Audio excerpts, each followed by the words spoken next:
I am, by name, Honourable Sunday Abdu, the President General of Irigwe Development Association. We have been faced with terrible attacks. We have gone through this problem for so many months, unabated, without any break. And in those attacks, we've lost lives up to 327. That is as at July. The attacks from August, September, October are not captured in this data. It may interest you to know that we also had about 66 attacks to July this year, 66 attacks. We have 186 widows as a result of these attacks, and we have about 744 orphans as of July 2019.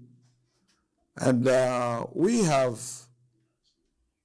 about a total of 169 people sustained various degrees of injuries, some totally incapacitated for life because of amputations here and there. And we've also have houses burnt. We've also lost farmlands, where our people go to cultivate for livelihood. Of course, majority of our people are, subsistent farmers. They farm to eat and to live, to survive. But what happens is that these people lately, they come to the farms where they allow the farms to grow to near maturity, and then they cut it down. They destroy the farms completely. If you cannot win them by killing them all, then you begin to inflict hunger on them. You kill them through hunger. Because if you destroy their farms, what will they eat? They cannot eat a thing. We've had a total number of 14,968 people were displaced. Now, they are not in their communities where they dwell, and therefore they are rendered homeless, either due to the seriousness of the attacks, or due to their homes being burnt, or due to some serious sensational fears created as a result of, ceaseless attacks. Now, we have gone through this thing for long.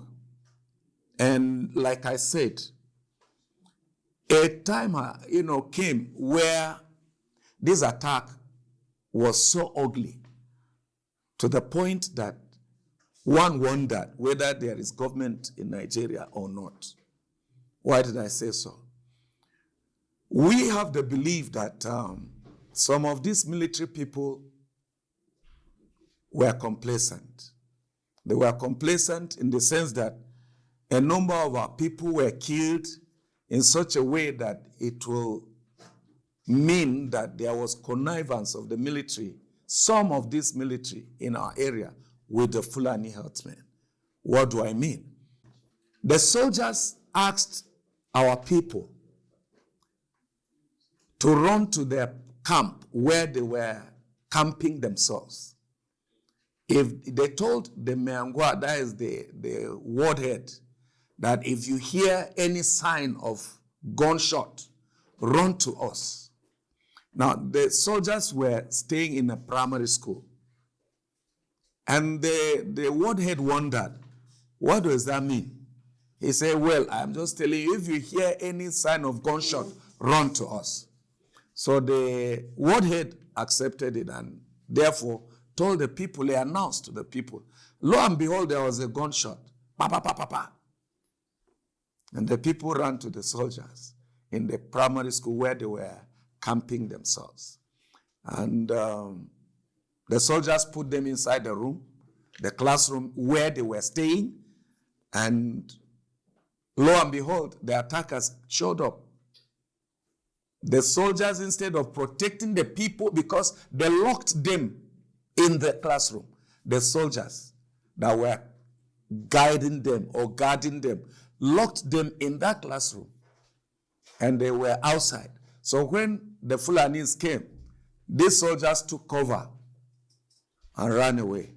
And the Fulanis came directly to the class where they were locked, and they broke the key and then killed, annihilated every human being that was in that classroom.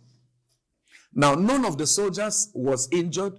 None was found around that vicinity. From that time onward, they ran away and they disappeared into thin air. Now, fresh military personnel were brought in the following day. What can you explain about a situation like this? This is how pathetic the case was, and how our people were subjected under undue hardship and pains. And there was this night that the Fulanis came and they attacked a house. One house, they killed 14 people. What was the meaning of that? Our people went through this hardship for long. Of course, we are not saying the government is not doing anything. Yeah, the government may be doing some things to assist, especially the state government, but the federal government has done nothing. We have written letters to the office of, NEMA, that is National Emergency Management Agency, to assist our communities. But they referred us back to the state. Now, when we went to the state was talking about NEMA. So where do we head to? Where do we go to? They chased our people away in order to stay in our homes and our lands. They burnt churches, they burnt houses, they burnt barns where food is kept. They killed women, they killed children, they killed men. Up till today, no, if you go to the farm, you're holding your heart in your hand or your life in your hands. You cannot be free to go to the farm. Somebody went to take firewood, and this Fulani man met him and was blowing our language with him. So they were gisting. The man wanted to run away. The Fulani man told him, "Why are you running away? See, we are gisting now. You don't have to be afraid of anything." So he relaxed. As he relaxed, he just received a machete on his head, and he was cut into pieces. We desire to be assisted. Why? Because if 14,000 people are not in their homes, where are they? No schools, no hospitals, no peace, no rest, nothing. Now, a generation is rendered homeless.